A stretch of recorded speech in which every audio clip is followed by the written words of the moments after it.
ఒంగోలు రాజకీయాల్లో మాటల తూటాలు పేలుతున్నాయి. మాజీ మంత్రి జనసేన నాయకుడు బాలినేని శ్రీనివాసరెడ్డిపై ఒంగోలు టీడీపీ ఎమ్మెల్యే దామచర్ల జనార్దన్ తీవ్ర స్థాయిలో విరుచుకుపడ్డారు. బాలినేనికి మతి భ్రమించిందేమో అర్థం కావడం లేదని ఘాటు వ్యాఖ్యలు చేశారు. ఒంగోలు ప్రజలు 5 సార్లు గెలిపించినా అభివృద్ధి ఏమీ చేయలేదని విమర్శించారు. తనపై అసత్య ఆరోపణలు చేస్తూ పాంఫ్లెట్లు వేయిస్తున్నారని ఆగ్రహం వ్యక్తం చేశారు. గత వైఎస్సీ ప్రభుత్వంలో భయానక వాతావరణం సృష్టించారన్నారు. భూ కబ్జాలపై సిట్, సిఐడి విచారణలు జరిగాయని గుర్తు చేశారు. అవసరమైతే ఈ విషయాన్ని డిప్యూటీ సీఎం దృష్టికి తీసుకెళ్తామని స్పష్టం చేశారు. నేను 3 సార్లు థర్డ్ టైం ఇది. ఫస్ట్ టైము ఒకసారి నా జనవరి 20 నా పుట్టినరోజు అయితే ఒకసారి పంపించారు. సర్లే, ఈ పెద్ద మనిషికి అన్నీ తెలుసు.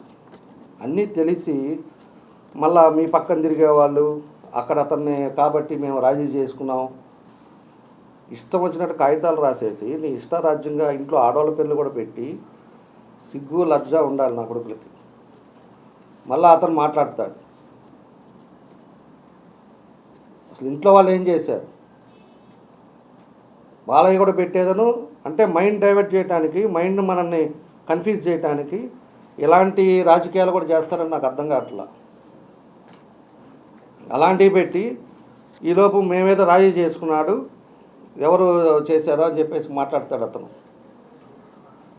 ఏం మాట్లాడాలి ఇట్టంటోడితోటి? చిన్నపిల్లవాడా? ఎంత వయసు అతనికి? అది కాకుండా నిన్న ఏం చేశాడు, అంతకుముందు ఎస్పీ గారికి కిషన్ రెడ్డి చేత ఫోన్ వచ్చింది. అతను కొట్టగాకండి, మీ దగ్గరికి పంపిస్తాను, అతని భయపడుతున్నాడు. వాడిని తీసుకెళ్ళి హైదరాబాద్లో పెట్టుకొని ఫోన్లు ఆపేపించేసి వాడి ఖర్చులకి డబ్బులు ఇచ్చి, పోయినసారి అట్లయ్యే తప్పు చేశాడు. తప్పు చేసిన తర్వాత పోయినసారి కూడా అతన్ని పట్టుకునే టైంలో తప్పించుకొని పోయి 2 నెలలు ఉండి యాంటిసిపేట్ తీసుకొని మళ్ళీ ఒంగోలుకి వచ్చాడు. సరేలేని వదిలేసాం. ఇంక ఇదే పని అయితే ఎవడైనా ఎవడు ఊరుకుంటారు అసలు?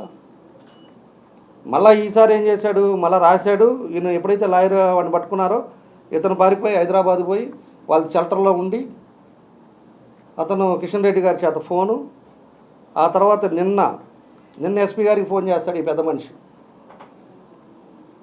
అతను నేను పంపిస్తాను, వాళ్ళ ఇంటి మీదకి పోలీసులు పోయారంట, ఆడవాళ్ళు ఉంటారు, ఇబ్బంది, మళ్ళా ఏదన్నా కొట్టగాకండి చూడండి అది ఇది అని చెప్పేసి ఇతను ఫోన్ చేస్తాడు. ఇతను ఎన్ని మాటలు మాట్లాడినాడు, అతను షెల్టర్లో ఎందుకు పెట్టుకున్నాడు, అతను ఎట్లా పంపిస్తాడు ఇతన్ని?